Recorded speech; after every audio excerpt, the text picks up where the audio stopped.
Peringatan Hari Ulang Tahun ke-15 Himpunan Warakawuri Angkatan Laut Republik Indonesia bersama Kepala Staf Angkatan Laut Laksamana TNI Muhammad Ali di Pangkalan Jati, Jakarta Selatan.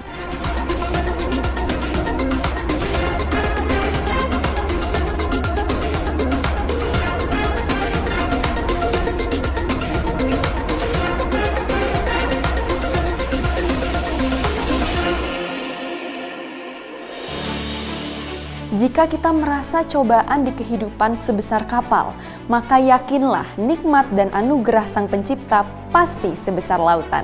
Halo netizen, apa kabar Anda hari ini? Senang sekali saya Safira kembali hadir menjumpai Anda dalam Navy News edisi hari ini.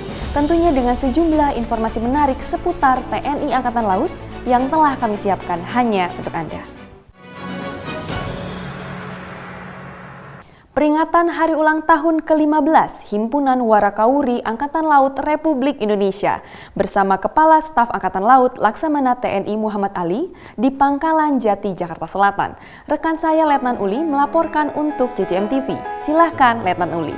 Baik, terima kasih netizen. Sebagai bentuk kepedulian Kepala Staf Angkatan Laut Laksamana TNI Muhammad Ali terhadap istri yang sudah ditinggal meninggal oleh prajurit TNI Angkatan Laut atau yang biasa disebut dengan Warakawuri.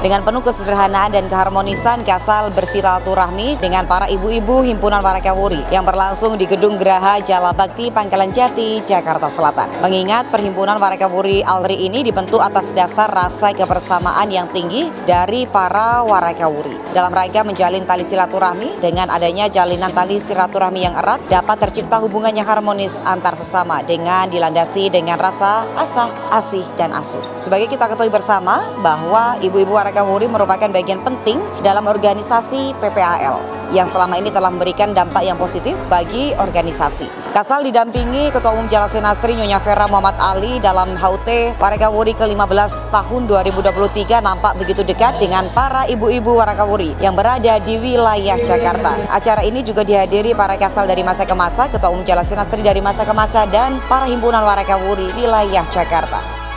Dari Gedung Geraha Jala Bakti, kameramen Dodi Ulilailia JCM TV mengabarkan kembali ke studio.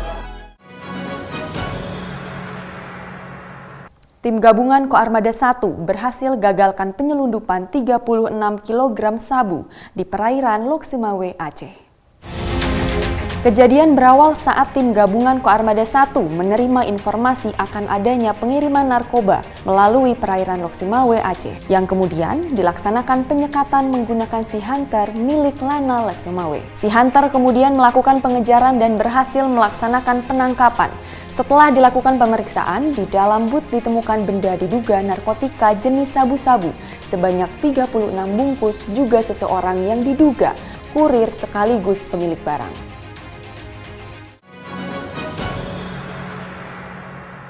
Cuaca buruk tidak menyurutkan langkah prajurit KRI Patimura 371 dalam menggelar program ekspedisi rupiah berdaulat di pulau terdepan, terluar, dan terpencil di Kepulauan Riau. Memasuki bulan Maret 2023, cuaca buruk masih melanda di sebagian wilayah perairan Nusantara. Namun, kondisi ini tidak menyurutkan langkah prajurit kapal perang TNI Angkatan Laut dalam mendukung berbagai operasi. Seperti halnya KRI Patimura 371 yang mendukung pendistribusian rupiah di wilayah 3T, yaitu terdepan, terluar, dan terpencil, yang hanya bisa dilalui menggunakan transportasi laut. Program kerjasama dengan Bank Indonesia kali ini mendukung wilayah di Kepulauan Riau. Di samping itu, tim ekspedisi juga melaksanakan sosialisasi dalam setiap daerah yang dikunjunginya. Sasarannya adalah generasi muda yang dikenalkan tentang pentingnya mencintai mata uang rupiah sebagai salah satu upaya menjaga kedaulatan negara. Kegiatan lain yang dilaksanakan yaitu bakti sosial pemberian paket sembako kepada masyarakat yang membutuhkan selama kapal singgah di pulau terluar tersebut. KRI Patimura 371 juga melakukan open ship saat singgah di Pulau Subi Besar, Natuna, guna mengenalkan lebih dekat TNI Angkatan Laut kepada masyarakat dengan berkunjung langsung ke atas kapal perang. Kami taat Patimura, murah, Bank Indonesia, cinta, bangga, paham, rupiah, jalan SPEPA, jaya baik.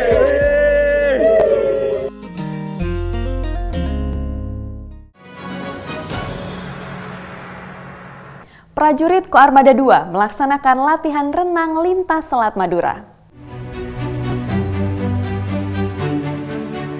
Dinas Penyelamatan Bawah Air Koarmada II gelar latihan renang lintas Selat Madura yang dilepas oleh Kadislam Bair Koarmada II, Letkol Laut Teknik Yuda Piarombe dari Dermaga Batu Poron Madura dan finish di Ponton Gurita Koarmada II Surabaya. Selain sebagai puncak dari latihan rescue swimmer yang diselenggarakan di Slam Bair Koarmada II, latihan ini bertujuan untuk meningkatkan profesionalitas dan kemampuan ketahanan renang jarak jauh serta menumbuhkan kebanggaan prajurit penyelam di Slam Bair Koarmada II. Renang lintas selat kali ini diikuti 67 prajurit TNI Angkatan Laut, terdiri dari 45 prajurit KRI jajaran Satkor Koarmada II dan 22 orang di Slam Bair Koarmada II.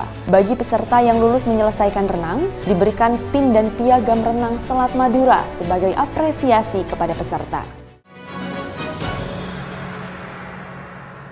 Uji kemampuan prajurit Batalion Intai Amfibi II Marinir dengan menggelar latihan menembak malam. Latihan menembak malam prajurit Taifib dilaksanakan sebagai bagian dari uji nilai perorangan dasar, digelar di Lapangan Tembak Internasional FX Supramono Karangpilang, Surabaya. Latihan rutin ini merupakan salah satu upaya meningkatkan kemampuan tempur dan profesionalisme dari prajurit pasukan elit TNI Angkatan Laut. Latihan menembak malam dilaksanakan mulai jarak 25 meter, 50 meter, sampai dengan 100 meter. Ya netizen, informasi tadi sekaligus menutup perjumpaan kita kali ini. Saya Safira beserta kru JJM TV menyampaikan apresiasi atas kesetiaan netizen mengikuti informasi seputar TNI Angkatan Laut.